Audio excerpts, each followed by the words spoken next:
So if we wanted to understand one of the most fundamental esoteric or spiritual or mystical principles, while also understanding the mechanics of law of attraction and creating our own reality, we wanted to understand all these different things in one go, in one simple illustration.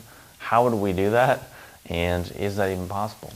Well, the answer is yes, it's possible, and that's really what our goal and our aim is for this video right now. So to do that, we'll take a look at just a few simple, basic, mundane examples to illustrate the principle at play, which we can then take that principle and apply it to many different contexts, many different ways of understanding. So first off, we have what we'll call our stimulus, which is this thing which we consider to be outside of us and separate from us and external to us and really other than us. So for example, it could be a book, it could be a song or a quotation or some memory or a movie or something of that nature. So we have this thing which is outside of us, which is a stimulus, right? And surrounding this thing, so for example, we'll take this book. So surrounding this book, there's all of these different ways of seeing the book and understanding the book and really taking away insight from the book and really all these different flavors and modes of perception for that book. Yet the words in this book are fixed. They're not going to change.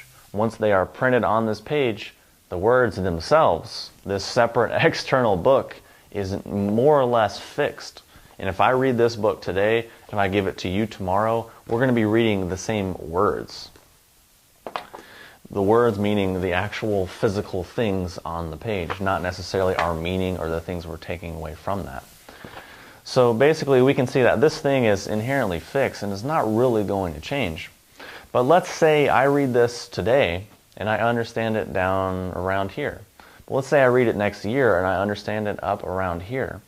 Or let's say I'm really tired, or maybe I've taken some sort of mind-altering substance and I read it again and see it in a totally different way. In a way where I'm like, how did I not see this before? It's always been here, but I just didn't see it.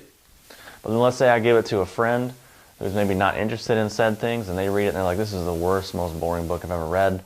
Boom, just throw it away. So in that simple example, we should understand, okay, well, you know, what changed? In all of these different examples, all these different modes of looking at this object, what changed? What is different? So obviously what has changed and what is different is the perceiver, is the observer. Because the observed basically stayed the same, but the observer is what changed. In the psyche, the central nervous system, the perceiver, whatever you want to call it, that's the thing that changed. That's the variable which really creates the meaning or creates the story about this.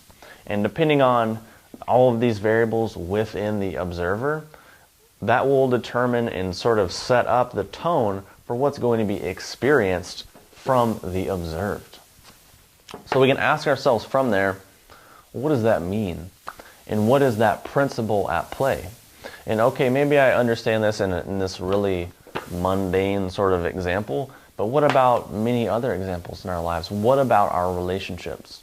What about the way we symbolize and look at the external world? What about how we see ourselves in our life and our life story?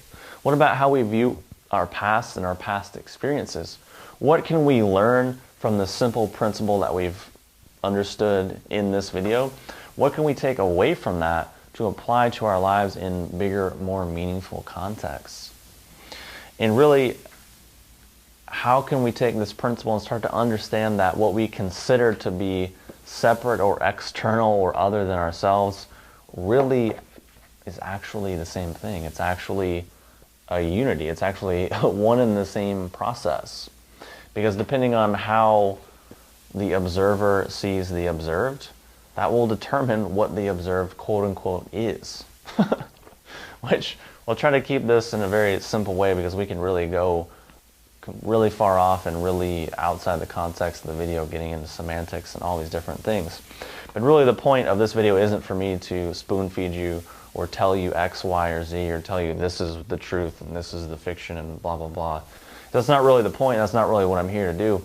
What I'm here to do in this video is basically illustrate a point, illustrate a principle, and then suggest many different ways which we might want to look at it, many different questions we might want to ask, so that we can then gain insight and wisdom and lessons for ourselves in the way that is correct and proper for ourselves. Because if I just sit here and give you all of my experience and all of my whatever I think, that's just what I think, and that may not really help you to understand the principle and, most importantly, apply it in our own lives.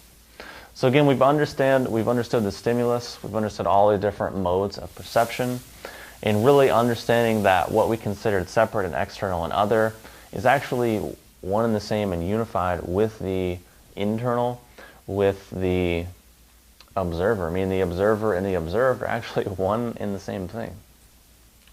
And that when these variables change, we should ask ourselves, well, what changed? Well, obviously, the observer, or the central nervous system, or the psyche, or the perceiver. We could ask ourselves, well, what does that mean? What is the principle at play? What is this principle illustrating? And how can I apply that in other areas of my life for more growth and transformation and ultimately love, joy, and happiness? So hopefully you've enjoyed this video, and I will talk to you soon.